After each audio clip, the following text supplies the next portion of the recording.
The Brewers are on my mind, and I couldn't sleep a wink. I'll tell you why. Today, on Locked On A's.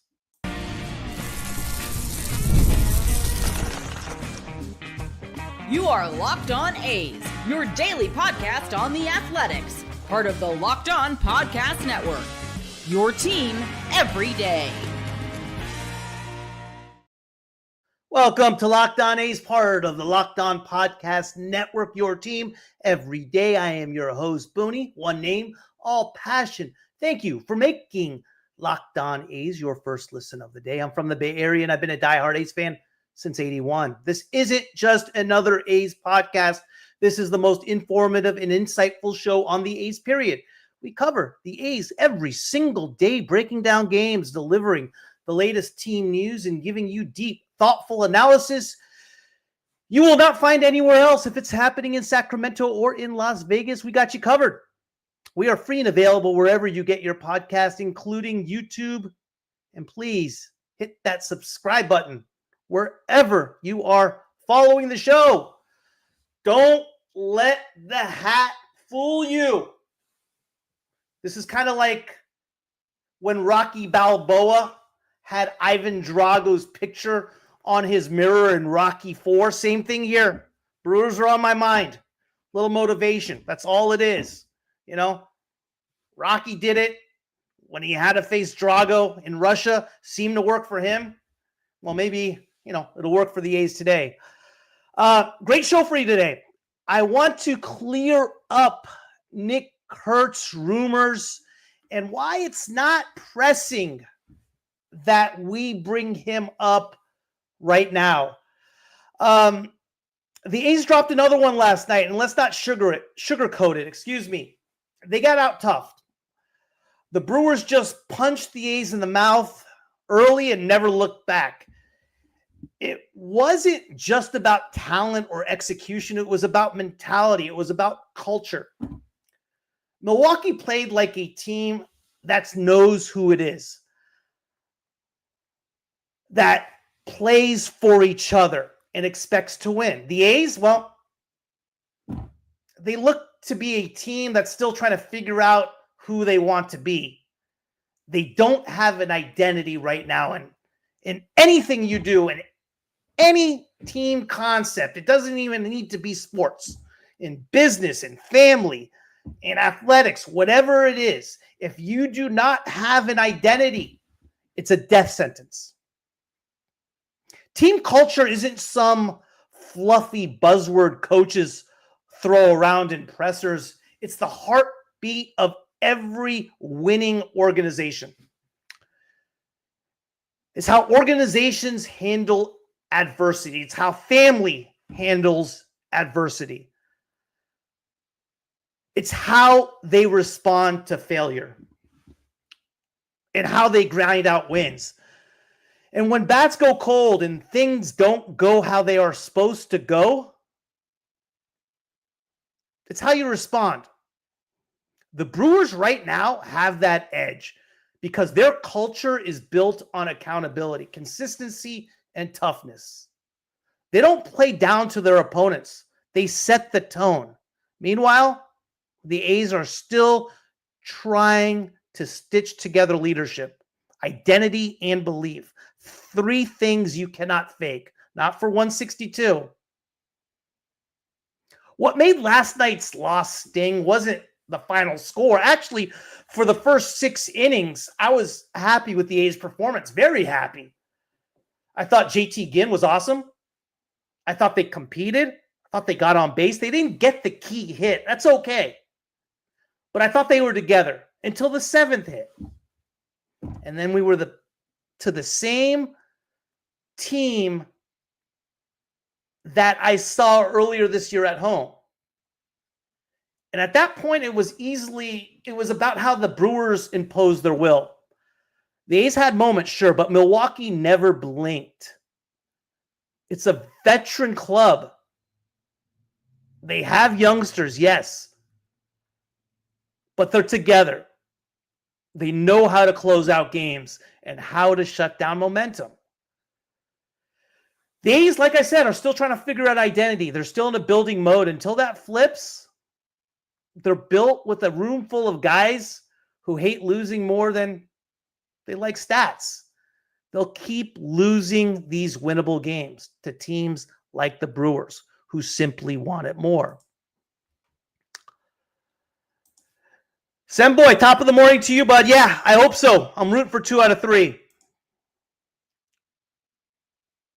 Is that right? That's awesome. In Oakland? Can't be. Steven, was that in Oakland in 70? Yeah, right. I got you. Now, how do I know the A's don't have culture, right? I'm not in the locker room. I don't see it. But there are signs that point to that. In the 7th inning, we were still making the same type of mistakes we were making against the White Sox. We were throwing around the ball. We weren't taking care of it. We didn't care enough about the individual next to us to make those plays. And we're not holding each other accountable. We saw that early in the season, right? When Lawrence Butler had his comments with regard to playing in a minor league ballpark. Severino had the same type of comments. We saw Butler throw fits earlier on this year, throwing the bat in Seattle, pouting, the same type of garbage he did, last year when he was then sent down. And we saw it last night again. Body language was crap. He made that bad throw in the 7th. Cameras were on him. Body language stunk. And no team is good enough to win on talent itself. As far as I'm concerned with Butler, trade him. Get rid of him. If he's going to keep this attitude, I don't want him. I don't want him, man. Take your freaking contract, trade him. You have to have players that hold each other accountable. And right now, the A's don't have that. They're not a tough team. The A's simply are not a tough team. You could say, when I think of last year's Dodger team that won it all, and you could say whatever you want to say about the Dodgers. I'm not a Dodger fan. If they go 0-162, I'm okay with that. But the thing about the Dodgers that they have done so well is they've built culture. And when you get guys like a Freddie Freeman, like a Mookie Betts, that hold each other accountable, you're going to get through those series like they did against the Padres last year, which was an absolute grind. Remember when the Dodgers went into the playoffs, they weren't healthy. Glasnow was out. Their ace was out. They were banged up, man.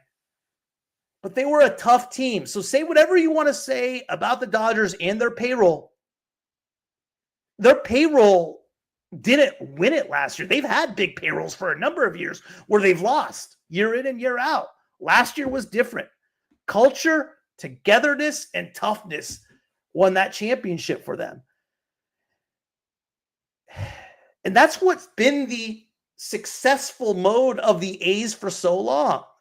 What drives me nuts when I really hear about the A's, when you hear about the fans complaining about the on-the-field product, that is such a horse of crap.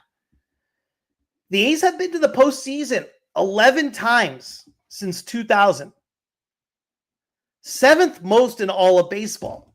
As a fan, I could not ask for anything more than what the A's have provided.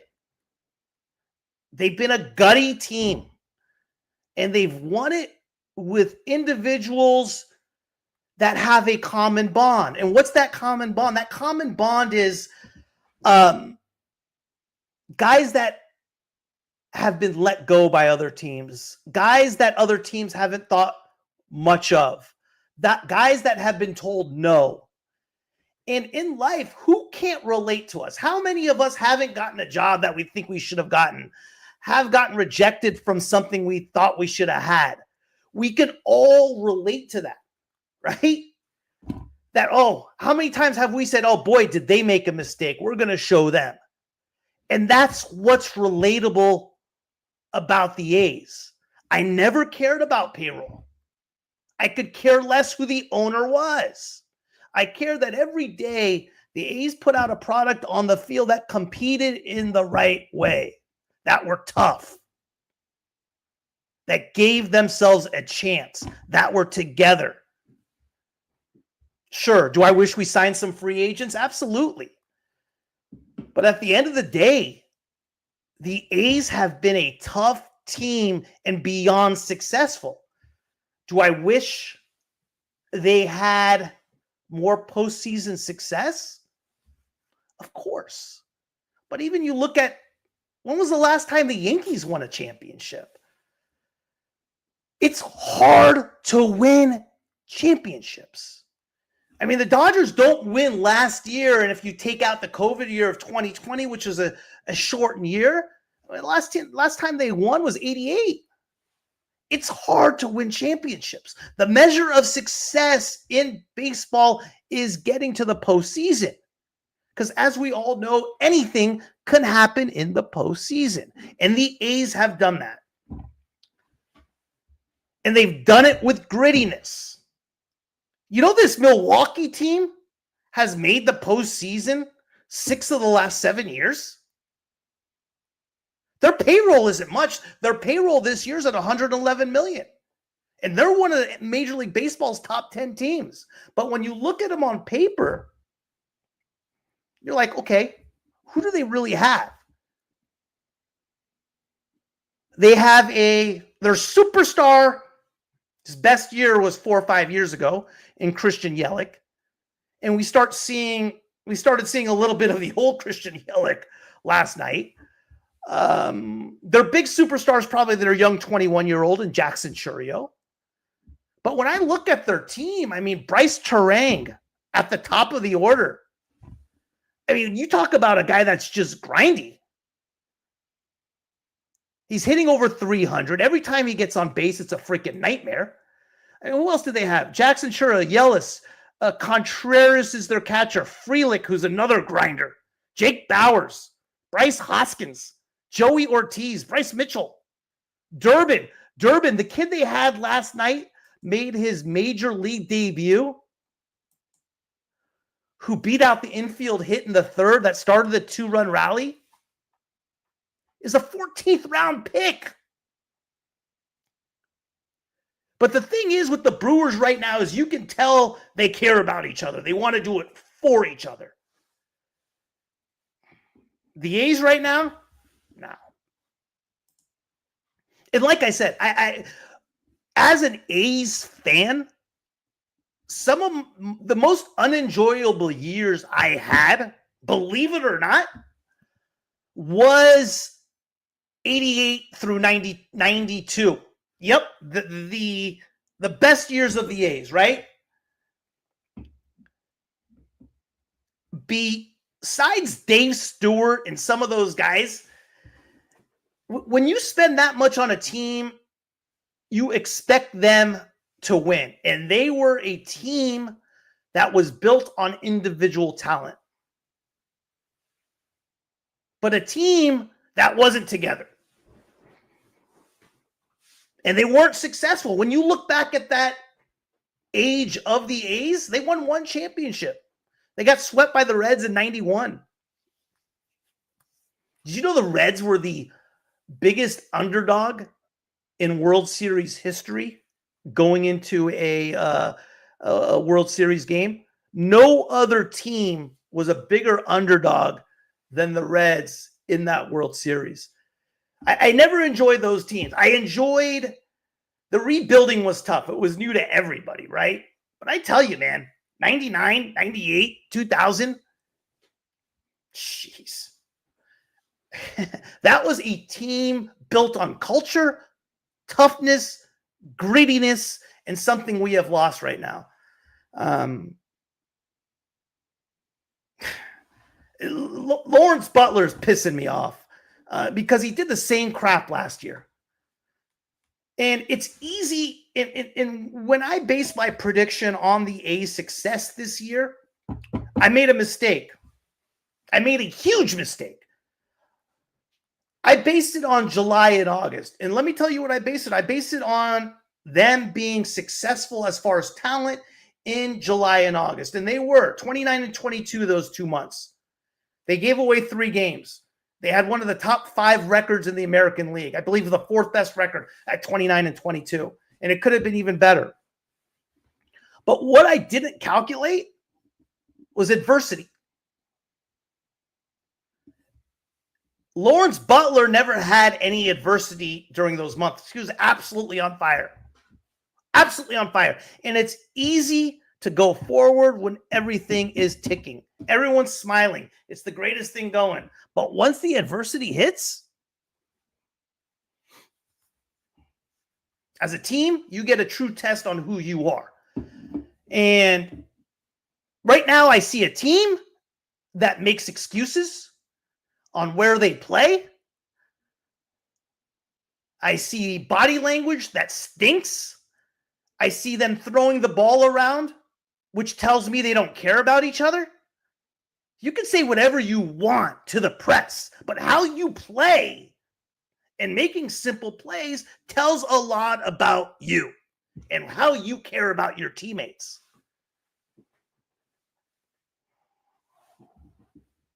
Lawrence Butler, when he made that throw in the 7th and had the body language he did, showed me he didn't care about his teammates. He cared about himself. And that drove me nuts. And we've been doing that a lot. And it's just not Lawrence Butler. I thought JT Ginn last night was fabulous. JT Ginn pitched last night like his life was on the line, like his career was on the line. He was phenomenal. We don't play with that type of sense of urgency. It's like everyone says, what's 162 games? It's a long season. Do you guys go into work in your business and half-ass it? Or do you give everything you can every single day? Sure, you're going to have off days. So, yeah, I'm a little bothered by that right now. I'm a little pissed off about the A's culture. I don't think they have one. I don't think they're a very, very tough team. I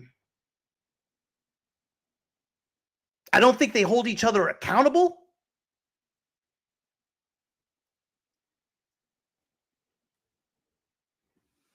I don't think they're to the level of toughness like a Brewers team. And they definitely weren't that over the weekend against the Padres and Mets. Last weekend, sorry. Now you could say, hey, well, the Mets are just better, which they are. But the Mets also just outcompeted the A's. Every time the A's get down a little bit, chalk it up. Yeah, they scored a couple runs in the 9th yesterday. They made it interesting, But once the game got tight and the Brewers really needed to come up big, and it was, they did, and the A's didn't. On paper, the A's look great, and I think they're extremely talented. But the culture needs to change. Players need to toughen up, and they need to start holding each other accountable. And you will know that when they clean up their baseball. You will know that when they're not just tossing the ball around. Because when you do that, that means you care about the next person. Right now, they don't care about each other. They don't give two craps. And it's always the issue I've had with when people talk about free agents. Let's just sign a free agent. Well, who are you going to sign? And who do you want them to replace? And how is the team going to improve? And is that player going to mesh? Free agents. Give me a break, man. It's just, I've never cared less who a team's owner was. And I've never cared less, and I could always care less about what a team's payroll was. I could care less. I mean, can you right now name 10 owners in sports out of any sport? 1 minute. I'm going to try to do it. Jerry Jones, Mark Davis, John Fisher. Who doesn't know that? Jeannie Buss, Joe Lacob, Steinbrenner, Hal Steinbrenner. That's 6. I know I'm missing a lot. Robert Kraft, 7. Steve Ballmer, that's 8. I just can't. Right off the top of my head, I can't name 10 owners. It's just not important to me. I don't know when the owners all of a sudden are in the starting lineup. So we got to figure things out. And I want to get to Nick Kurtz. A lot of talk with regard to Nick Kurtz. And while I feel why I feel this is something that shouldn't be rushed. Up next. Scaling your business requires the right expertise at the right time. With Upwork, you can find specialized freelancers in marketing, development, design, and more. Experts ready to help you take your business to the next level. Upwork gives businesses flexibility by connecting them with top freelance talent across multiple industries, including IT, AI, web development, and marketing. Whether you need extra hands for a project or a long-term partner, Upwork makes hiring simple and affordable. Finding the right talent.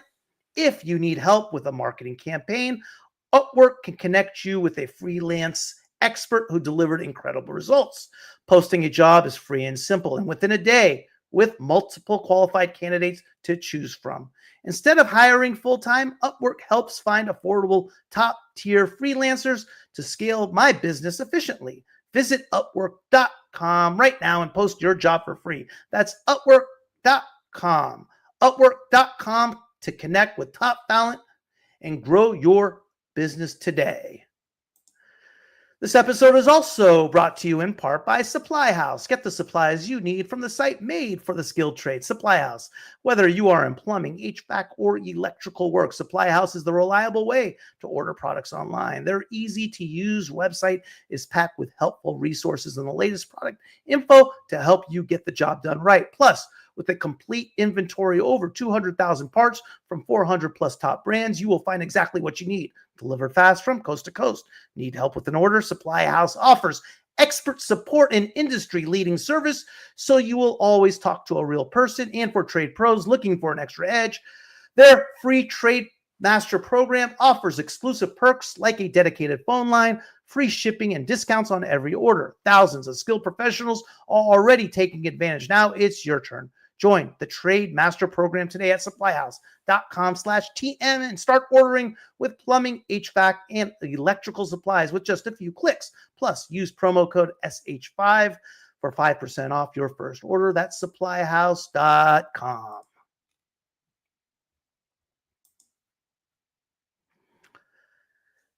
All right, guys, Nick Kurtz. A lot of talk with regard to Nick Kurtz and bringing him up. And why I feel it's not the best idea right now. First of all, what would it take to get Nick Kurtz up? Okay. One thing, what we have to understand is, I hear you, Pete. I understand. Yep. One thing we got to understand about how an individual gets on the 26-man roster or on the big league roster, right? Okay, so I've explained this before, and for those who have missed it, I'll go through it again. you have 3 tiers to an MLB roster, right? You have your 26-man roster. That is the team you are seeing with the A's right now every single day, right? You have your 40-man roster. This is the roster teams have to set in mid-November, okay? And then you have your 60-man roster or your non-invitee to spring training type of roster. In order to get on the 26-man roster, you have to be on the 40-man roster, okay? You can't jump from a 60-man from the 60-man roster and get on the 26-man roster. For example, Brett Harris is in AAA Vegas right now, okay? He can go to the big leagues. He's on the 7-day IL right now, but if he was not, he can go to the big leagues tomorrow, and we can send Max Schumann down, for example, right, to the minor leagues. Now, if Nick Kurtz is not on the 40-man roster, he was not set on the 40-man roster in November, which means Nick Kurtz would have to jump from the 60 to the 40 to the 26. How does a guy on the 60-man roster get on the 40-man roster? In order to make room for a guy on the 60-man roster, you have to release somebody, DFA them, or they have to be put on the 60-day IL. So in other words, for Nick Kurtz to come up, we'd have to release one of our prospects in AAA, which we're not doing, okay? We would have to, or we would have to release somebody on the big league club, like a Seth Brown, who's already under contract. Seth Brown's been struggling. There's no question about it. I mean, he's bad right now. I mean, I think he's hitting around maybe under 100 or around 100. He's struggling, or a little above it, 120, whatever it may be. He's having a tough time of it. But the big reason we signed Seth Brown was because of what kind of teammate he was and what he brought to the clubhouse and what kind of guy he was as far as what the A's are trying to build with regard to culture. He did the same thing last year, right? He struggled in the first half. He got sent down. When he came back up, he was absolutely on fire. So that's not going to be the best move. The other option would be to release somebody like Johnny Peretta, who's our backup catcher. Who would be our backup catcher in that situation? It would be Tyler Soderstrom. Tyler Soderstrom's our best hitter. He's arguably the best hitter in all of baseball. Do we really want to put Soderstrom under that type of stress? And every team needs a solid backup catcher. He's giving Langoliers a day off once a week.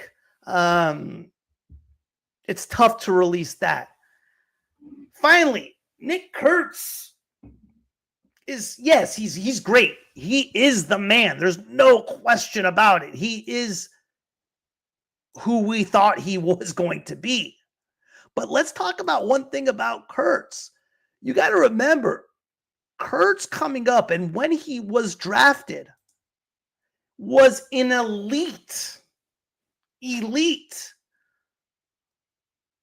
ball to bat to ball, contact guy. He struck out 23 times so far in 76 at-bats. That ain't Nick Kurtz. Yeah, he's hitting good. 329 with 7 bombs and 23 RBIs in the PCL, which is a hitter's league. He didn't have the best of spring trainings. He was okay this spring. He hit around 260. Nick Kurtz, for what everyone thinks as far as him tearing it up, yeah, he has 7 bombs, but he's not tearing it up as much as everyone thinks. If he was, he wouldn't be striking out 23 times. That's a lot. That's a lot for an elite bat-to-ball guy. Defensively, he's a liability. Yeah, I picked him up too, Master Ball. He's on my NA list. So yeah, that's I've picked him up as well. 100%. He's on the NA roster. So I get it. But those type of numbers, my point being, those type of numbers and what Nick Kurtz is doing is not worth the sacrifice as far as releasing a Seth Brown or a Johnny Pereda, who's an okay backup catcher. But more importantly, a Pereda being a backup catcher is him taking that responsibility away from a Tyler Soderstrom, who would be the backup catcher if we did release Pereda. So that's where I'm at with Kurtz. Let him play with guys that he's going to grow with. One thing about that Vegas team and that they're building culture, man. They're successful. They're winning. They're unbelievable right now. They're in first place. Yes, they're beyond talent. But it takes more than just talent to win baseball games. It takes more than talent to be successful. You have to care enough about the next guy next to you in order to be successful. And that's in anything. That goes beyond sports. And until the A's figure that out as a unit, until people hold Lawrence Butler and others accountable for careless plays we've made defensively. We have 19 errors as a team. We're leading all of baseball.